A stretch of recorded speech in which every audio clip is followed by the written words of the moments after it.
Manon Aubry, merci beaucoup d'être avec nous. Vous êtes députée européenne, la France insoumise. Bonjour. Alors on a vu lors de manifestations un drapeau européen qui a été brûlé ce matin. L'Europe qui est pointée du doigt par de nombreux agriculteurs qui dénoncent un empilement de normes. Est-ce que vous comprenez leur exaspération ?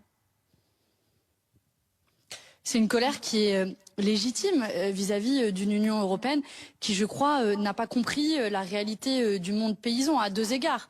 D'abord parce que l'Union européenne, à travers son exercice actuel de politique agricole commune, a refusé d'insérer une juste rémunération des agriculteurs et notamment ce qu'on appelle un prix plancher. D'ailleurs, l'extrême droite, y compris, l'a refusé et a soutenu cette politique agricole commune dont on voit qu'elle ne répond pas aux attentes, aux besoins des agriculteurs dans sa forme actuelle. Et puis, le deuxième enjeu, c'est évidemment celle d'une concurrence déloyale. Et pardon, mais aujourd'hui même, le Parlement européen vient d'adopter en commission deux nouveaux accords de libre-échange avec le Chili et avec le Kenya, qui fait suite à l'accord de libre-échange avec la Nouvelle-Zélande. Donc on importe des produits du monde entier. La Nouvelle-Zélande, par exemple, c'est le premier exportateur de lait au monde. Mais quel sens il y a à faire venir du lait de 20 000 kilomètres d'ici, qui sont produits avec des normes sociales et environnementales complètement différentes des nôtres, et soumettre nos agriculteurs à une concurrence déloyale. Donc oui, l'Union européenne n'a pas pris la mesure de la crise agricole sur l'ensemble de notre continent. L'Union européenne qui est aussi accusée d'être complètement déconnectée de la réalité sur plusieurs normes, notamment des normes environnementales, encore une fois, que ce soit la rotation des cultures, les questions de jachère, sur les pesticides aussi, un empilement de normes. Est-ce que l'Union européenne va devoir simplifier les choses et changer profondément, parce que c'est toute l'Europe qui manifeste ? La question qui est posée aujourd'hui, c'est comment on accompagne les agriculteurs. Donc, on peut les accompagner de deux manières. D'abord, on les accompagne financièrement et administrativement. Je pense à des maraîchers que j'ai rencontrés et qui doivent faire un dossier immense pour toucher 200 € de PAC dans l'année parce qu'ils ont des petites exploitations avec assez peu d'hectares, alors que la politique agricole commune favorise des immenses exploitations agro-industrielles qui sont celles d'ailleurs qui s'en mettent plein les poches quand l'immense majorité de nos agriculteurs n'arrivent pas à survivre. Et puis, il y a un deuxième moyen de les aider, les agriculteurs, pour l'Union européenne, c'est de ne pas les soumettre à cette concurrence déloyale que j'évoquais tout à l'heure. Et donc, ça veut dire les accompagner financièrement et interdire d'entrer sur le sol européen des produits, que ce soit des produits maraîchers, des produits ovins, bovins, etc., qui ne respectent pas les mêmes normes qui existent sur notre continent. Ça devrait être une évidence. Sinon, comment on va demander à des agriculteurs de respecter des normes alors que dans le même supermarché, il y a des produits qui ne respectent pas les mêmes normes. Et cette concurrence déloyale, on en voit aujourd'hui les effets délétères.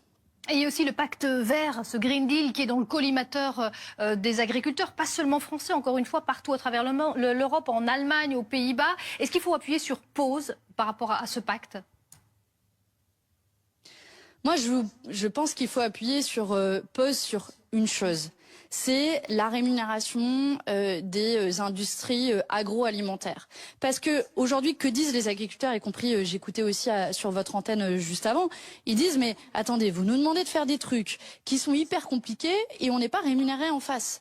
Et donc, quand on a des prix, quand on fait tous nos courses qui ont augmenté de 20% et la rémunération des agriculteurs qui a baissé de 10%, il y a un trou énorme. Et ce trou, il fait quoi?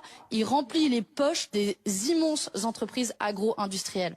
Donc, il faut faire une pause sur le gavage des entreprises agro-industrielles qui aujourd'hui poussent à l'extérieur, qui chassent les agriculteurs et qui les met dans des situations économiques extrêmement compliquées. C'est la première pause qu'il faut faire. Et la deuxième pause qu'il faut faire, c'est la pause sur les accords de libre-échange pour arrêter cette concurrence déloyale.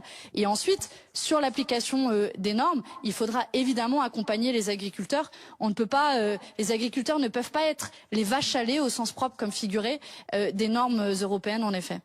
Et Gabriel Attal doit faire des annonces dès cette semaine en France. Il s'y est engagé. Ça pourrait concerner notamment les taxes sur le gazole non routier. Est-ce que ça, c'est une priorité? Il a raison de le faire? Je pense qu'il y a un paradoxe immense. C'est que on a augmenté les taxes sur le gazole non routier, mais je ne sais pas si ceux qui nous regardent le savent, les avions, eux, sont exonérés au niveau européen de taxes sur le kérosène. Donc en gros, des agriculteurs qui produisent de la nourriture pour nous nourrir payent une taxe que les avions qui transportent un tout autre type de public et qui a fortiori ne nous nourrissent pas n'en payent pas. Donc il y a une injustice évidente.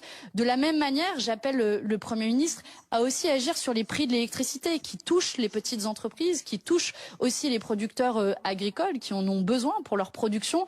Et l'augmentation du prix de l'électricité est un suicide collectif. C'est la démonstration que là aussi, si on laisse faire le marché, c'est le chaos.